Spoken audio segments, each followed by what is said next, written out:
തൃശൂരിൽ ആനയുടെ ആക്രമണത്തിൽ 2 പേർക്ക് ഗുരുതര പരിക്ക്. എളവള്ളി ബ്രഹ്മകുളം ശ്രീ പൈങ്കണിക്കൽ ക്ഷേത്രത്തിന് ഉത്സവത്തിനെത്തിച്ച ആനയാണ് ഇടഞ്ഞത്. കുളിപ്പിക്കുന്നതിനിടെ പാപ്പാനെ കുത്തി ഓടിയ ആന 1.5 കിലോമീറ്റർ അപ്പുറത്ത് മറ്റൊരാളെയും ആക്രമിച്ചു.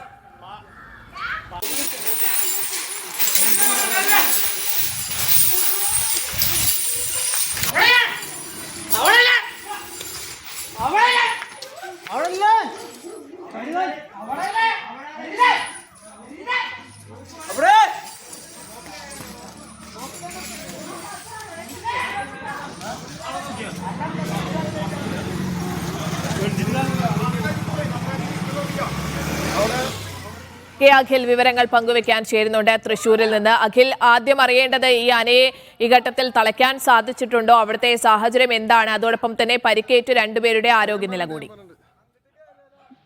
സ്നേഹ, ആനയെ ഇപ്പോഴും തളയ്ക്കാൻ കഴിഞ്ഞിട്ടില്ല എന്ന് തന്നെയാണ് മനസ്സിലാക്കാൻ സാധിക്കുന്നത്. ആന ഇപ്പോൾ ഏകദേശം 4 കിലോമീറ്ററോളം അപ്പുറത്ത് മാറി ഓടി ഈ കണ്ണാണശ്ശേരി ഭാഗത്തേക്ക് എത്തിയിട്ടുണ്ട് എന്നുള്ളതാണ്.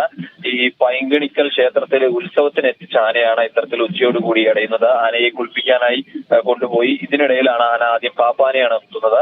പാപ്പാനയെ കുത്തിയ ശേഷം കുറച്ച് ദൂരം ഓടിയ ശേഷമാണ് അവിടെ നിന്നൊരു നാടോടിയാണ് കുത്തിയതെന്നാണ് നമ്മൾ നിലവിൽ ലഭിക്കുന്ന വിവരങ്ങളിൽ നിന്ന് മനസ്സിലാക്കാൻ സാധിക്കുന്നത്. ഇയാളെയും കുത്തിയെടുത്ത ഈ 2 പേരുടെയും പരിക്ക് ഗുരുതരമുള്ളതാണ് എന്നാണ് അറിയാൻ സാധിക്കുന്നത്. എന്തായാലും ഇവരെ ആശുപത്രിയിലേക്ക് കൊണ്ടുപോയിട്ടുണ്ട്. പക്ഷെ ആന ഇപ്പോഴും തളയ്ക്കാനായിട്ടില്ല എന്നുള്ളത് ഏറെ ആശങ്കപ്പെടുന്ന കാര്യമാണ്. കാരണം ഈ ആന കുത്താനുള്ള ഒരു കുത്തുകയാണെങ്കിൽ അത് ഈ കൊലപ്പെടുത്തണം എന്നുള്ള ഒരു ഉദ്ദേശത്തോടു കൂടി തന്നെ ആന ആക്രമിക്കുമ്പോഴാണ് ഈ കൊമ്പ് ഉപയോഗിച്ച് കുത്തുന്ന രീതിയിലേക്ക് പോവുക. അപ്പോൾ അത്തരത്തിൽ ആന വയലന്റ് ആണ്, അല്ലെങ്കിൽ അത്രത്തോളം വയലന്റ് ആണ് എന്ന് പറയുമ്പോൾ അത് വലിയ ആശങ്ക തന്നെ നൽകുന്നുണ്ട്. ആനയെ നിലവിൽ ഇതുവരെ പിടികൂടാൻ കഴിഞ്ഞിട്ടില്ല. നമുക്ക് ആ ദൃശ്യങ്ങളിൽ കാണാൻ സാധിക്കും. ആന വളരെ ഒരു ദേഷ്യത്തിലൂടെ തന്നെയാണ് ആന ഓടി എത്തുന്നതൊക്കെ ചെയ്യുന്നത്. ആനയെ തളയ്ക്കാനുള്ള ആനയെ ശ്രമങ്ങൾ കൂടുന്നുണ്ട്. പക്ഷെ അത് അത്ര എളുപ്പമായിരിക്കില്ല, ദുഷ്കരമായിരിക്കും. ഇടഞ്ഞിട്ടുള്ള ആനയെ പിടികൂടുന്നത് ദുഷ്കരമായിരിക്കും. എന്തായാലും ആനയെ പിടികൂടാനുള്ള ശ്രമം എന്തായാലും ഇവരുടെ ഭാഗത്തുനിന്നും എലിഫന്റ് സ്ക്വാഡ് അടക്കം അവിടേക്ക് എത്തി നടപടികൾ സ്വീകരിച്ചു വരുന്നുണ്ട്. അഖിൽ, അതോടൊപ്പം തന്നെ ഈ ദൃശ്യങ്ങളിലൊക്കെ കാണാം, കാരണം ജനവാസ മേഖലയാണ്, അതുകൊണ്ട് തന്നെ നിരവധി ആളുകളൊക്കെ ഉണ്ടാകും. അത്തരത്തിൽ ക്രമീകരണങ്ങളൊക്കെ വേണ്ടതുണ്ട്. ഇത്രയധികം നേരമായിട്ടും ആനയെ തളയ്ക്കാൻ സാധിച്ചിട്ടില്ല എന്ന് പറയുമ്പോൾ അവിടെ ഈ ഘട്ടത്തിൽ എങ്ങനെയാണ് നടപടികൾ, അതായത് ആനയെ എത്രയും പെട്ടെന്ന് വരുതിയിലാക്കുക എന്നതിനുള്ള നടപടികൾ എങ്ങനെയാണ് അവിടെ നടക്കുന്നത് ഇപ്പോൾ? സ്നേഹ, സ്വാഭാവികമായും ഈ ഇടഞ്ഞ ആനയെ പിടികൂടുക എന്ന് പറയുന്നത് അത്ര എളുപ്പമുള്ള കാര്യമല്ല. ആന സ്വാഭാവികമായും അതിനൊരു വന്യത പുറത്തേക്ക് വരുന്നു എന്നുള്ളത് തന്നെയാണ് ആന ഇടയുക എന്ന് പറയുന്നത്. അപ്പോൾ അത്തരത്തിൽ ഈ എലിഫന്റ് സ്ക്വാഡ് അടക്കം ഈ ആനയുടെ കാലുകളിലേക്ക് ഈ മുള്ളു പോലത്തെ ഒരു ഉപകരണമുണ്ട്. അത് ഉപയോഗിച്ച് ലോക്ക് ചെയ്യുകയാണ് ചെയ്യുക.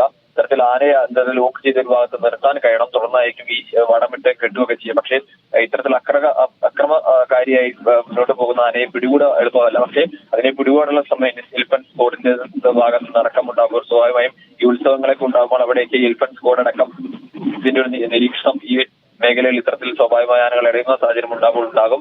എന്തായാലും ഇപ്പോൾ ഈ ആന ഇടഞ്ഞിട്ടുണ്ട്. അതിനെ പിടികൂടാനുള്ള ശ്രമങ്ങളാണ് നടത്തുന്നത്. സ്വാഭാവികമായും നമ്മുടെ ദൃശ്യങ്ങൾ കാണുന്ന പോലെ തന്നെ ജനവാസ മേഖലയാണ്, കടകളൊക്കെ ഉള്ള മേഖലയിലൂടെ തന്നെയാണ് ആന ഓടുകയും ചെയ്യുന്നത്.